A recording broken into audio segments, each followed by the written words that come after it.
मुझे उन पर शक था, लेकिन उन पाकिस्तानियों ने जब से मेरे पिता को गुलामी की जंजीरों में जकड़ा है, मेरा शक यकीन में बदल गया। लेकिन तुम चिंता मत करो माँ, मैं उनको बताऊंगा कि एक अकेला हिंदुस्तानी कितना फौलादी होता है। दरअसल आज से 5 दिन पहले एक बाघ एक घोड़े के साथ बग्घी लेकर हिंदुस्तान की सरहद पार करने के लिए निकल रहा था कि तभी उसे राजा शेर खान के बेटे रुद्रा ने रोक लिया। क्या है इस बग्घी में, दिखाओ खोलकर। अरे राजकुमार रुद्रा, ये तो आपके पिता शेरा महाराज ने गरीबों के लिए इकट्ठा किया राशन दिया है, वही बांटने जा रहा हूँ। तुम चाहे तो बग्घी खोलकर देख भी सकते हो। अच्छा, ये वो राशन है, चलो कोई बात नहीं, जाओ। और तब वो बाघ और घोड़ा उस बग्घी को लेकर वहाँ से निकल लिए। और कुछ देर बाद रुद्रा अपनी गुफा पर पहुँचा तो देखा उसके पिता शेर खान बहुत घबराए हुए थे। पिताजी, तुम्हारी शक्ल से लग रहा है कि तुम्हें किसी बात की घबराहट है। हाँ रुद्रा, परेशानी तो है, और परेशानी भी बड़ी। तुम्हारी छोटी बहन पिछले 2 घंटों से गायब है, और हमारी बेटी ही नहीं, इन्हीं 2 घंटों के बीच जंगल के जानवरों की और भी बेटियां गायब हुई है। और एक साथ इतनी बच्चियों का गायब होना अच्छी अलामत नहीं है।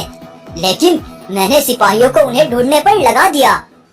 उधर बाघ और घोड़ा बच्चियों से भरी उस बग्घी को लेकर अपने मुल्क पाकिस्तान पहुंच चुके थे।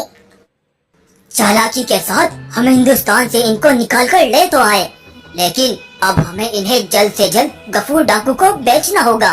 3 दिन बाद वो बाजार में मुझसे मिलने आएगा और मैं इन बच्चियों को अच्छे दाम में बेच दूंगा।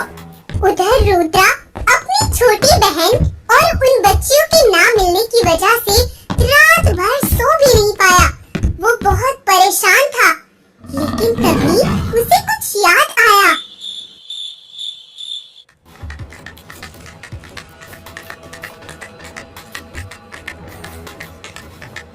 फिर वो तेजी से दौड़ता हुआ अपने पिता के पास गया। उसने देखा महाराज शेर खान सरहद पर कुछ सिपाहियों से पूछताछ कर रहे थे। पिताजी, क्या कल राशन से भरी बग्घी तुमने गरीबों में भिजवाई थी? हाँ भिजवाई तो थी, लेकिन कल तो नहीं, वो तो मैंने 2 दिन पहले भिजवाई थी। तुम क्यों पूछ रहे हो? तो इसका मतलब मेरा शक बिल्कुल सही था। शक? तुम्हें किस पर शक है, बताओ मुझे। तब रुद्रा ने अपने पिता शेर खान को उस बग्घी ले जाने वाले बाघ के बारे में सब कुछ बता दिया। पिताजी, वो बाघ पाकिस्तान का रहने वाला था, मुझे पक्का यकीन है।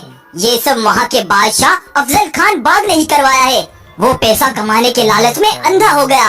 शेर खान अपने बेटे की ये बात सुनते ही बहुत गुस्सा हो गया और गुस्से से पाकिस्तान पहुँचा और पाकिस्तान की सरहद पर खड़े 2 सिपाहियों को जिंदा जमीन में गाड़ दिया और उन्हें बुरी तरह जख्मी कर दिया। ओए अफजल खान, कहाँ बैठा है बुज़दिलों की तरह दीवारों के पीछे छिपकर? बाहर निकल। देख, आज मैं तुझ पर मौत बनकर गरजूंगा, बाहर निकल। शेर खान की गरजती आवाज सुनकर अफजल खान वहीं पहुंचा। अफजल खान के सिपाहियों ने उसे चारों ओर से घेर लिया और उस पर बंदूक तानकर खड़े हो गए। मैं जान चुका हूँ तू कितने पानी में है। धंधे के लालच में तू इतना अंधा हो जाएगा, मैंने ये कभी सोचा भी नहीं था। लेकिन आज तेरी सारी हकीकत तेरा पूरा मुल्क देखेगा।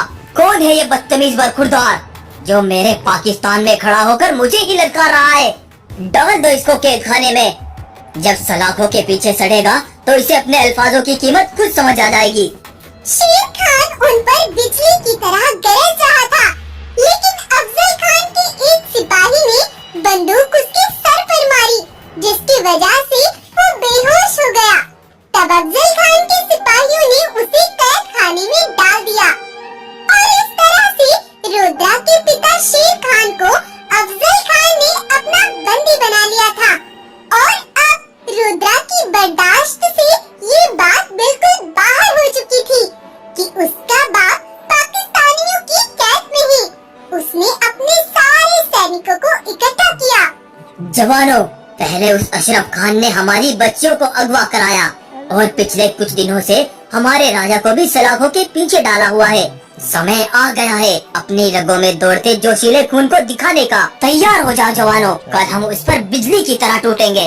रुद्र अपने जवान सैनिकों के साथ तेज रफ्तार से दौड़ता दौड़ता पाकिस्तान पहुंचा। इससे पहले रुद्र और उसके सैनिक पाकिस्तान पर धावा बोल दे, अशरफ खान का एक सिपाही तेजी से दौड़ता हुआ उन्हें रोकता है। रुद्रा, मैं जानता हूँ तुम गुस्से में हो, लेकिन इससे पहले कुछ अनहोनी हो। मेरी बात सुन लो।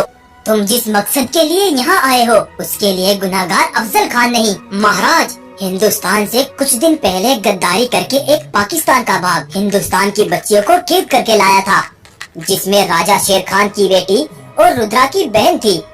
और कल वो बाग उन बच्चियों का सौदा करते बाजार में पकड़ा गया। हमने उसको अपनी गिरफ्त में ले लिया, लेकिन शेर खान समझ रहे थे कि उन बच्चियों को हमने अगवा कराया है और हम उनका सौदा कर रहे हैं। तो इसका मतलब ये सब तुमने नहीं करवाया। हमें माफ करना अफजल खान, हम बहुत बड़ी गलतफहमी का शिकार हुए। लेकिन जब एक साथ कई परिवारों की बेटियां गुम हो जाए और शक भी सच में बदल जाए तो गलतफहमियां पैदा हो जाती है। हमें माफ करना।